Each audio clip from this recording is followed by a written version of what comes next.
Potser us sonarà cançó ja escoltada, però això no li resta importància. De fet, jo crec que encara en subratlla més la rellevància. De què parlem?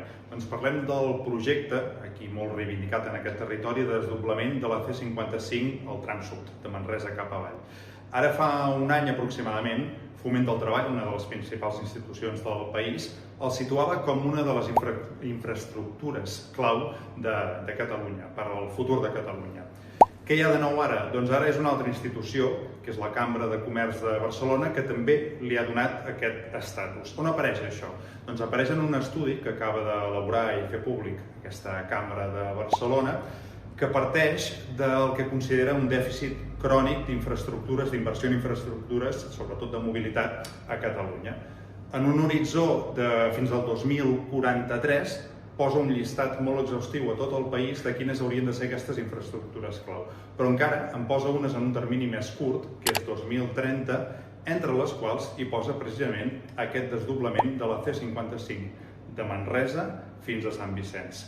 Això coincidiria ja plenament, de fet, amb el compromís que en aquest moment hi ha sobre la taula del Govern de la Generalitat, perquè hem de recordar que encara no fa un any el president Salvador Illa va venir aquí a Manresa per explicar precisament el compromís que tenia el govern de tirar endavant aquest desdoblament. Recordem quina era la proposta, és anar des de Manresa, desdoblar fins a Sant Vicenç de Castellet-Castellvell, per allà enllaçar amb l'autopista i a partir d'aquí mantenir el peatge gratuït cap avall, però eliminar el que seria el peatge o la bonificació per a tot el recorregut. I també el compromís, de fet, era anar fent ara els estudis i tenir aquest desdoblament fet o en marxa plenament el 2030. Ara, per tant, caldrà veure si realment es compleix, però de fet ja veuen que hi ha més institucions que apreten per aquí, com és ara la Cambra de Comerç de Barcelona.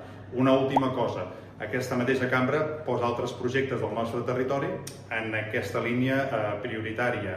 Per exemple, l'ampliació de la carretera, la C16, des de Berga cap al nord, és a dir, fins a Cercs i fins a Bagà, que això també està en projectes.